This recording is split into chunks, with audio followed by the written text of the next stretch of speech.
সাপৰ নাম শুনিলে আচলতে ভয় লাগে আৰু সাপে দংশন কৰাৰ পিছত বিভিন্ন সময়ত ৰোগীৰ মৃত্যু হৈছে সাপে দংশন কৰা ব্যক্তিৰ মৃত্যু হৈছে আৰু আমি দেখি আহিছোঁ যে সাপে দংশন কৰাৰ লগে লগে বিভিন্ন সময়ত আমি বেজৰ ওচৰলৈ নিওঁ আৰু বেজে জাৰি ফুকি বচাবলৈ চেষ্টা কৰে যদিও শেষ মুহূৰ্তত কিন্তু ৰোগীৰ মৃত্যু হোৱাই আমি দেখিবলৈ পাই আহিছিলোঁ কিন্তু এটা এটা ব্যতিক্ৰমী ঘটনা সংঘটিছে বিগত 3 বছৰ প্ৰায় 2000 লোকক সাপে খুটাৰ লোকক আচলতে ডিমৌত এজন বেজে চিকিৎসা কৰি বেজে জাৰি ফুকি আচলতে নিৰোগী কৰিছে ভাল কৰিছে আচলতে বিগত 3 বছৰত এজনো ৰোগীৰ মৃত্যু হোৱা নাই এনেধৰণৰ সাপে খুটা ৰোগীৰ মৃত্যু হোৱা নাই আৰু এই ঘটনা আচলতে বেজজনে কেনেধৰণে জৰা ফুকা কৰে এই সম্পৰ্কে আমি জানিবৰ কাৰণে ডিমৌ চিকিৎসালয়ত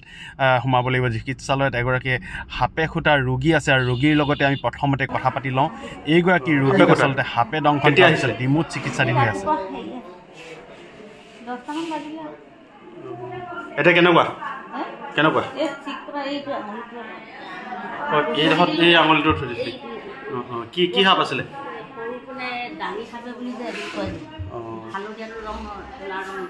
দাই গালকে আহিছিলে নে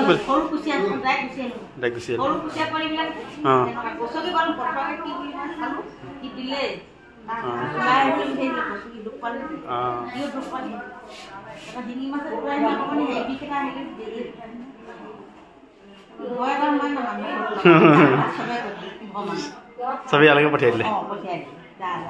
আগতে বেজৰ ওচৰলৈহে পঠায় আকৌ সৰ্প চিকিৎসা কেনেধৰণে আগবঢ়ায় আচলতে এই সম্পৰ্কে ক'ব ডক্টৰ সুৰজিৎ গিৰিৰ নেতৃত্বতে আচলতে চিকিৎসালয়খনৰ চিকিৎসক নাৰ্ছ কৰ্মচাৰী সকলোৱে আচলতে সৰ্প চিকিৎসা আগবঢ়ায় আৰু সাপে খুটা ৰোগী ভাল কৰে সৰ্পদংশন হোৱাৰ লগে লগে আপোনালোকে বান্ধি দিয়ে কেতিয়াও বান্ধি নিদিব মানুহটোক সাহস দিব আৰু তৎক্ষণাত ট্ৰেন্সফাৰ কৰিব কেতিয়াও আপোনাৰ ধৰক ভৰি য'ত বা হাতবোৰ দংশন হৈছে মুভমেণ্ট বা লৰচৰ কৰিব নিদিব যিমানে লৰচৰ হ'ব সিমানে বিষটো বেছিকৈ সোমায় আপোনালোকে এই নৱেম্বৰ মাহত শুনিলে তেজপুৰত এটা ৰাছেল ভাইপাৰ সাপৰ দংশনত মৃত্যু হ'ল ল'ৰা এটা 12 বছৰ চ' সি কি কৰিলে সৰ্পদংশনৰ পিছত খুব দৌৰি দিলে চ' দৌৰি দিয়াৰ কাৰণে কি হ'ল গোটেই সাপৰ বিষটো মানে তেজত মিহলি হৈ গৈছিলে আৰু সেইকাৰণে তেওঁক বচাব পৰা নাই চ' আমি আচলতে যিখিনি সমাজত কৰি আছোঁ আজিলৈকে যেনেকৈ আপোনালোকে নাগিন চিনেমাত আপোনালোকে যেনেকৈ দেখা পাইছে চুপিব লাগে বা বান্ধিব লাগে চ' সেইবোৰ একো নকৰিব চুপি পেলাই একো লাভ নহ'ব বান্ধা বান্ধি কৰি পেলাই একো লাভ নহ'ব তৎক্ষণাত হস্পিটেললৈ ট্ৰেন্সফাৰ কৰিব অৰ্থাৎ আজি ডিমৌ হস্পিটেলৰ এই ছাকচেছৰ মূলত কাৰণটোৱে হ'ল যে আমাৰ মানে ৰোগীসকল সোনকালে আহিছে 1 ঘণ্টাৰ আগতে আহি পাইছে কেতিয়াবা 15 মিনিটত 10 মিনিটত 12 মিনিটত 20 মিনিটত তেওঁলোক আহি পায় চ' আহি পেলাই 24 ঘণ্টা হস্পিটেলত থাকিব লাগিব 24 ঘণ্টা হস্পিটেলত থকাৰ সময়ত যদি কিবা লক্ষণ আহে তেনেহ'লে এণ্টিভেনম দিব যদি লক্ষণ নাথাকে তেনেহ'লে এণ্টিভেনম দিব বুজি পালে সৰ্পদংশন হ'লে যে আমি এণ্টিভেনম দিব লাগিব তাৰ কোনো মানে নাই সৰ্পদংশন হোৱাৰ মাত্ৰ 15% মানুহকে বিষাক্ত সাপে দংশন কৰে অৰ্থাৎ 85% মানুহক বিষহীন সাপে দংশন কৰে চ' মানুহ যদি ভয় খাই যায় সাপে দংশন কৰাৰ পিছত হাৰ্টবিটটো বাঢ়ি যাব হাৰ্ট ফেইলাৰ হ'ব আৰু মানুহটো মৃত্যুৰ মুখত পৰিব চ' সেইকাৰণে প্ৰথম সাহস দিয়ক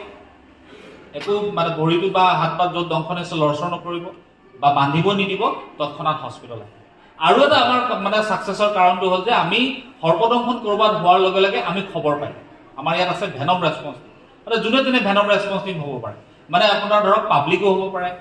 আৰু আপোনাৰ ধৰক ডক্টৰো হ'ব পাৰে নাৰ্ছো হ'ব পাৰে কোনোবা যিকোনো এজন মানে সৰ্পদংশন হৈছে প্ৰথম আমি পেচেণ্টটো হস্পিটেললৈ অহাৰ আগতে আমি ইনফৰ্মেশ্যনটো পাই দিওঁ চ' ইনফৰ্মেশ্যনটো পোৱাৰ লগে লগে আমাৰ কাৰণে ইজি হৈছে চ' এইখিনি লক্ষণ আছে বুলি তাক এণ্টিভেনম লাগিব নাই তেনেহ'লে দিব নালাগে চ' এইখিনি লক্ষণ আছে ফেটি সাপ এইখিনি লক্ষণ আছে মানে আপোনাৰ সংকোচৰ অৰ্থাৎ আমাৰ যেনেকৈ কয় যে সাপৰ ফটো আমাক নালাগে চিকিৎসা কৰিবলৈ পেচেণ্টৰ লক্ষণৰ ওপৰত ডিপেণ্ড কৰিহে আমি চিকিৎসা প্ৰদান কৰোঁ আৰু আমি সুখী যে আমাৰ প্ৰত্যেকজন ডাক্তৰ প্ৰত্যেকজন নাৰ্ছ প্ৰত্যেকজন স্বাস্থ্যকৰ্মী ডিমৌ মডেল হস্পিটেলে এইটো চিকিৎসা প্ৰদান কৰিছে প্ৰত্যেকজনৰ ৰোল আছে আজি আমাৰ ফাৰ্মাচিষ্টসকলে তেওঁলোকে গোটেইখিনি দৰৱ পাতি সময়মতে আনি ৰাখি দিছে আজি যদি এণ্টিভেনম নাথাকিলেহেঁতেন আমি সেইটো ছাকচেছ নাপালোহেঁতেন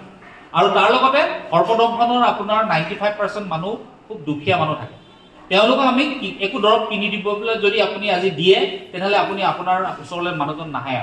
অৰ্থাৎ তেওঁলোকক আমি ফাইনেন্সিয়েলি সহায় কৰিব লাগিব কেনেকৈ সহায় কৰিম আমি দৰৱ পাতিবোৰ যুগুত কৰিব লাগিব যুগুত কোনে কৰিব সেইটো আমি ডাক্তৰে নকৰোঁ যুগুত কৰিব আমাৰ ফাৰ্মাচী আৰু তেওঁলোকে সুন্দৰভাৱে এইখিনি কৰি আছে অৰ্থাৎ এটা দলগত প্ৰচেষ্টাতহে আজি আমি শূন্য মৃত্যু সম্ভৱ কৰিব পাৰিছোঁ 3 বছৰ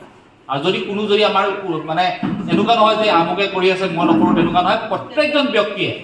একদম দিলৰ পৰা মনৰ পৰা তেওঁলোকে কাম কৰাৰ কাৰণে আজি আমি সম্ভৱ হৈছে। আৰু সেইকাৰণে এই বিষয়টোত যদি আমি যুদ্ধখনত যদি জয় কৰিবলৈ হয়, প্ৰত্যেকজনে একগোট হৈ কাম কৰিব লাগে, সমাজ, ৰাইজ, চৰকাৰ আৰু লগতে সকলো স্বাস্থ্য। ইয়াৰ পিছতে মই সোনকালে আহি পায় আৰু তাৰ কাৰণে যিখিনি বস্তু থাকিব লাগে, ঔষধ পাতিৰ পৰা আৰম্ভ কৰি যিটো ইউনিটত থাকিব লাগে, অক্সিজেনৰ পৰা আৰম্ভ কৰি আপোনালোকে এই বস্তুখিনি মজুত ৰাখিব লাগিব। আৰু এইটো কথা তেখেতে কৈছে বাৰে বাৰে যে ICU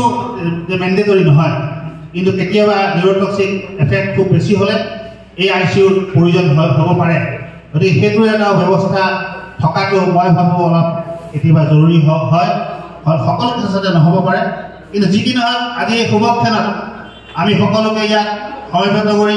বিশেষকৈ যুটীয়া সঞ্চালক মহোদয় আৰু CMHC উদয় দা, গায়ত্ৰী বাইদেউ,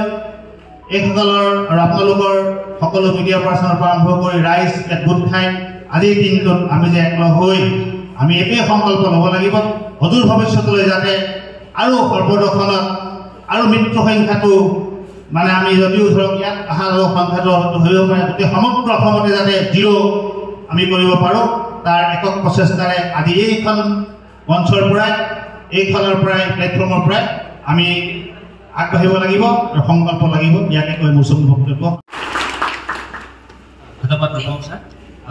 আচলতে কথাটো হ'ল যে আমি সৰ্বদৰ্শনত যদি যুদ্ধখনত জয় কৰিবলৈ যদি হয়, আমাৰ যিখিনি অন্ধবিশ্বাস ইয়াত উপস্থিত আমন্ত্ৰিত অতিথিসকল আৰু আমাৰ ডিমৌ মডেল হস্পিটেলৰ স্বাস্থ্যকৰ্মীসকল, এইটো এটা মিছনৰ ৰূপত এই হস্পিটেলখনৰ পৰা আৰম্ভ কৰা হৈছিল। আৰু সেই মিছনে আজিৰ তাৰিখত মই অসমত বুলি নকওঁ, ৰাষ্ট্ৰীয় পৰ্যায়ত আচলতে আমাৰ ডিমৌ মডেল হস্পিটেলৰ এটা নাম, সুনাম আমি অৰ্জন কৰিবলৈ সক্ষম হৈছোঁ। Whole credit goes to Surajit Giri, কিন্তু এট দ্য চেম টাইম আমাৰ ডিমৌ মডেল হস্পিটেলৰ প্ৰত্যেকৰে সকলোৱে কোৱাৰ নিচিনা এতিয়া টিম ৱৰ্ক। আজিৰ যিটো আমি উদযাপন কৰিবলৈ ওলাইছোঁ 3 বছৰৰ 0 ডেট, এই কৃতিত্বৰ অধিকাৰী আমাৰ হস্পিটেলৰ প্ৰত্যেকজন ব্যক্তি, ৰাইট ফ্ৰম ডেপুটি ছুপাৰিনটেণ্ডেণ্ট মানে তিনিনাম বুলি কম, সঁচাই ভাল লাগিছে। আজি দ্বিতীয় বছৰটো আমাৰ 0 ডেথ, মানে 0। আজিলৈকে আমাৰ কোনো স্নেক বাইটৰ পেচেণ্ট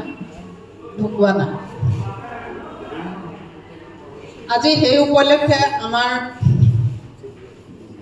গিৰি ছাৰে সকলোকে প্ৰত্যেক দিনাই স্নেক বাইট অহাৰ লগে লগেই মানে তেওঁ এলাৰ্ট কৰি আমাক হোৱাটছএপত দি দিয়ে, তেতিয়া আমাৰ সকলোৱে সজাগ হয়। কাৰণ চিষ্টাৰৰ পৰা আদি কৰি ৱাৰ্ড বয় লগে লগে ট্ৰলিখনত পেচেণ্টটো আনিবলৈ সকলোৱে ৰেডি হৈ যায়, কাৰণ তেওঁ আমাক হোৱাটছএপত এলাৰ্ট কৰি দিয়ে। আৰু সকলো স্বাস্থ্যকৰ্মী লগে লগে ছাৰক সোধে, ছাৰ কেছটো কেনেকুৱা, চাইন চিমটম, তেওঁ মানে ফোনতে পেচেণ্টটো পায়, গতিকে আমালৈ এলাৰ্টটো দিয়েই দিয়ে হোৱাটছএপত। কিন্তু তেতিয়া লগে লগে স্নেক বাইটৰ কাৰণে এণ্টিভেনম দিয়ে, সেইটো দিব পাৰিব নাই, যদি দিবলগীয়া হয় তোমালোকে ৰেডি কৰা।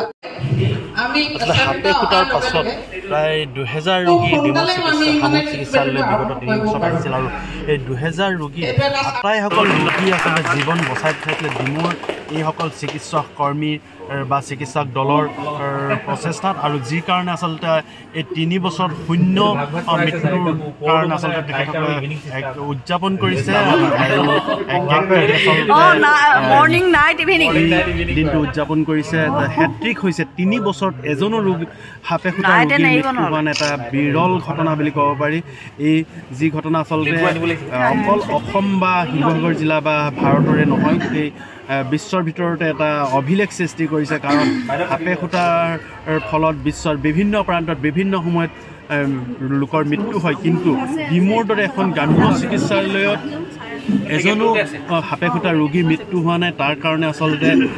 চিকিৎসক হওক, নাৰ্ছ হওক বা চিকিৎসাকৰ্মীয়ে হওক, সকলোৱে আচলতে প্ৰশংসাৰ পাত্ৰ আৰু তেখেতসকলে এইসকল কৰ্মীয়ে সাপৰ চিকিৎসা আগবঢ়োৱা কৰ্মী আৰু চিকিৎসালয়খনৰ কৰ্তৃপক্ষ নাৰ্ছ